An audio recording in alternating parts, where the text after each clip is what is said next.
Kerala state കർഷക തൊഴിലാളി union Kunissery village സമ്മേളനം മാടമ്പാറ ക്ഷീരസംഘം ഹാളിൽ നടത്തി. സാമൂഹ്യക്ഷേമ പെൻഷൻ പെൻഷൻകാരുടെ വീടുകളിൽ നേരിട്ടെത്തിക്കാനുള്ള സൗകര്യമൊരുക്കണമെന്ന് ആവശ്യപ്പെട്ട വില്ലേജ് സമ്മേളനം യൂണിയൻ ജില്ലാ ജോയിന്റ് സെക്രട്ടറി ആർ ശിവപ്രകാശ് ഉദ്ഘാടനം ചെയ്തു. കേരളത്തിൽ ഇടതുപക്ഷ ജനാധിപത്യമുള്ള സർക്കാർ ഒരു ഘട്ടത്തിലും ഇനി മൂന്നാമതും അധികാരത്തിൽ വരാൻ പാടില്ല. അതിനുവേണ്ടി നല്ല ഫണ്ട് ഈ രണ്ട് മേഖലയും, ആരോഗ്യ മേഖല കൈകാര്യം ചെയ്യുന്ന ആശുപത്രി മുതലാളിമാരും വിദ്യാഭ്യാസ മേഖല കൈകാര്യം ചെയ്യുന്ന വിദ്യാഭ്യാസ മുതലാളിമാരും UDFനെ കൈമയും മറന്ന് സഹായിക്കുന്ന സ്ഥിതി ഈ കാലഘട്ടത്തിലുണ്ടായി. അതുകൊണ്ടാണ് വലിയ തോതിൽ അപ്രതീക്ഷിതമായ ഒരു പരാജയം നമുക്കുണ്ടായത്. നമ്മളാണെങ്കിൽ ഒരു പരാജയത്തിൻ്റെ ഭാഗമായി അങ്ങനെ ഒഴുകിപ്പോകുന്ന ഇല്ലാതെ പോകുന്ന പ്രസ്ഥാനമൊന്നുമല്ല ഇടതുപക്ഷ ജനാധിപത്യ മുന്നണിയും, പ്രത്യേകിച്ച് അതിന് നേതൃത്വം കമ്മ്യൂണിസ്റ്റ് പാർട്ടി, കർഷക തൊഴിലാളി പ്രസ്ഥാനം. അതുകൊണ്ട് അതിൽ നിന്നും ഇതിനേക്കാൾ രൂക്ഷമായ പരാജയം അനുഭവിച്ചവരാണ് നമ്മളെ.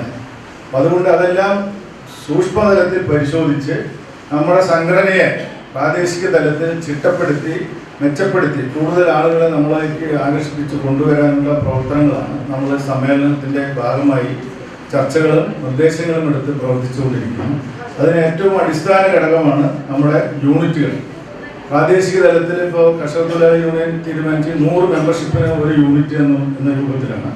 ആ അടിസ്ഥാനത്തിൽ യൂണിറ്റുകൾ ചിട്ടപ്പെടുത്തി യൂണിറ്റ് യോഗങ്ങൾ മാസത്തിൽ 2 തവണ, ഒരു തവണ യൂണിറ്റ് യോഗവും ഒരു തവണ യൂണിറ്റ് എക്സിക്യൂട്ടീവ് യോഗവും കൂടണമെന്നും സംഘടന തീരുമാനിച്ചിട്ടുണ്ട്. അതോടൊപ്പം തന്നെ അതിൻ്റെ വില്ലേജ് കമ്മിറ്റികൾ, യൂണിറ്റിൽ നിന്ന് തിരഞ്ഞെടുക്കപ്പെടുന്നവരാണ് വില്ലേജ് കമ്മിറ്റികൾ യൂണിറ്റുകളെ നയിക്കേണ്ടവരാണ്.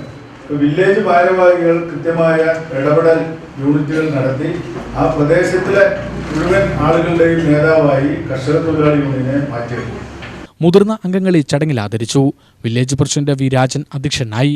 P Aravindakshan, N Rajkumar, K Mohanan, M Vasanthakumari എന്നിവർ പ്രസംഗിച്ചു.